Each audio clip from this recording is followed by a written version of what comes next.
This is Petty Criminal Mastermind, a book that I wrote. I'm going to be reading it. Okay? Okay? 1. The two were on the hunt. They were going to save those kids, and Kay was going to give them a home. But that's not how Jackson saw it. You see, Jackson was undercover for a small organization of spies. Kay was his target, a 14-year-old orphan girl who was running an underground crime ring with orphanage escapees. It was Jackson's job to take down the crime ring and return the children to the orphanage. Jackson looked around a corner and saw that 2 kids were with the 2 he saw earlier, and that they were going towards him. And Jackson had to think fast. Those 2 looked kind of tough, if not young. He decided to quickly sprint out of the alley. Luckily, they didn't see him.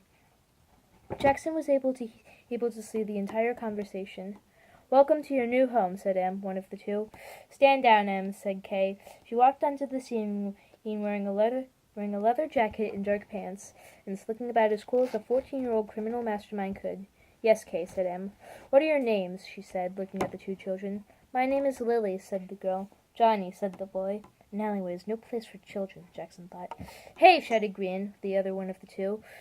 "Who's that?" Just then, Grian and Em ran at Jackson at top speed. Jackson ran off quickly to his motorbike and sped around the corner across town to confuse them. And soon enough, he made it back to headquarters. 2. Jackson made it back to headquarters. He was done for the day. He had to admit it wasn't the most productive day for his second assignment ever. But he knew that he would do better tomorrow. "Agent 15, is that you?" said his boss. You done with the assignment?" he asked. "No, not really," Jackson replied, "but I will be tomorrow." "Okay. Have you gotten any info?" the boss asked. Jackson looked through his photos and saw something in the corner of one. "I think that Kay keeps a notebook." "Good job, Jackson," said the boss. "I can't wait to see what you'll do tomorrow." Jackson was tired. He needed some sleep, so he went up to bed. While he was asleep, he dreamed about the next day, and he was excited to make the city a safer place. Meanwhile, across town, Kay was training her new recruits, Johnny and Lily.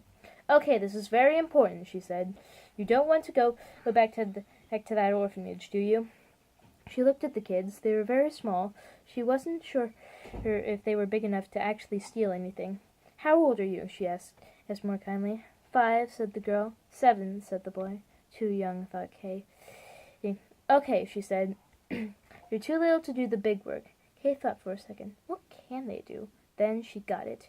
"You guys can keep watch." They seemed to like that idea and went to place. Jackson woke up the next morning, excited for the day he would have. First he ate breakfast, nothing special, just a bowl of cereal. Then he went down to the weight room to train for a few minutes. After that he continued his training by going to class. Now was time for him for the field assignment, getting that notebook. 3. Jackson walked into the alley he saw before. They weren't there. He was a little confused until he saw a stairway to an abandoned subway station. "How did I miss that last time?" he thought. Then he went down the stairs and looked down into the dark. Unlike the brightness outside, Jackson took the first step and it creaked. So did the next. He walked faster the rest of the way down. When he got to the bottom, he turned his flashlight. "Who goes there?" he shouted 2 small voices. Jackson looked over to see the 2 kids, the same 2 from last night. Could one of you get Kay? I need to talk to her," Jackson replied. The little girl ran off. "What do you want?" Kay said. "Oh, nothing, just to talk," Jackson replied. Kay looked at him. She knew it was sarcasm when she heard it. What are you really doing here, spy?" she said. "I just want to know why you stay here. Why don't you go to the orphanage? It would be a lot easier," Jackson asked. "That place is a prison. I used to live there, and me and my friends busted out," she replied. "Now we live here, training others. Training others should do the same." "Okay," Jackson asked. I guess I'll be on my way then." He snatched the notebook and left. Kay was surprised he would do this, and so he sent her guards after him. Jackson was on the road with the notebook, almost back to his cover. Then he ran out of gas. "Crap," he thought.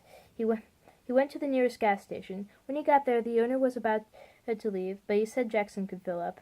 As Jackson hooked his motorbike up, he started to copy the notebook. Just then, Em and Grian showed up. Why'd you take the notebook, spy? M said accusingly, and then he took the notebook.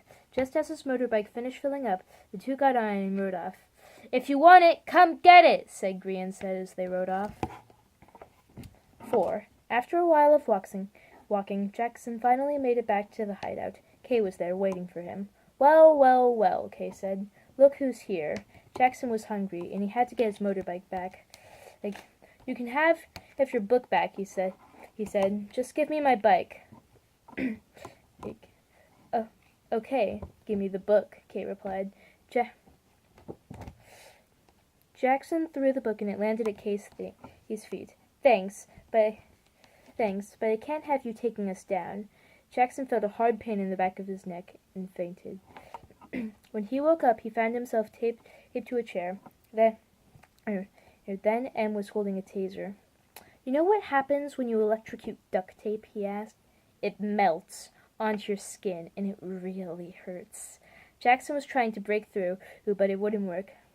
What do you want? Jackson said. I gave you back your stupid book. We want you to stop. Stop what? Just then, and M tased him, and it ran down his right arm. Jackson screamed out in pain. He felt the hot tape sinking and melting into his skin. Then M did to his left arm, Jackson's dominant hand. Then his legs too. Jackson gave a whimper, and his head fell. Oh crap, M said. Kay, he shouted. 5. Okay, time to start your training, Kay said. As you know, who the last intruder was, she hesitated, dealt with. She glanced at M. He knew what he had done, and he wasn't proud of it.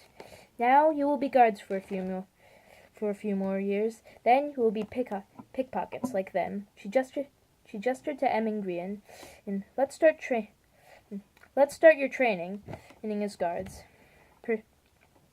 Pretend Grian is an intruder. Just then a gunshot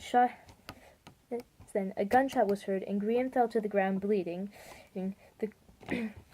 They glanced over to see Jackson burned his arms and holding a gun. Jackson started running at them. M took the two kids and went down to the subway station. Kay tried to climb the fire escape to a nearby building. Jackson chased her up the old rusted stairs. She tried to knock him down, but it was no use. When they got to the top, Jackson had reloaded his gun, and Kay was cornered. Stop, please, she said. I won't shoot you if you surrender. Okay, I surrender. How many pickpockets have you trained? He asked. Well, there's M, Grian, and me, obviously, and Jake, so him, Jamie. Jackson cut her off. All right, I get it. Too many, he said. Kay! M shouted. Me and the two kids have got this blanket. Ready? Jump! And she did. She landed right on the blanket. Jackson ran down, and while he did, he put out his radio and requested backup. When he got down, he pulled out his gun, and pulled out his taser. Don't, sir, I don't shoot, you don't shoot, he said. I'm not going to shoot, he replied. Then backup came. After it all settled, Kay, M, and Grian were sent to prison for life. The two kids were sent back to the orphanage, which the spy organization helped improve, and all of the other pickpockets were captured and served their time. As for Jackson, well, he's still in the organization, helping make the world a better place. The end. Okay, so that was Petty Criminal Mastermind. I hope you liked that book, and goodbye.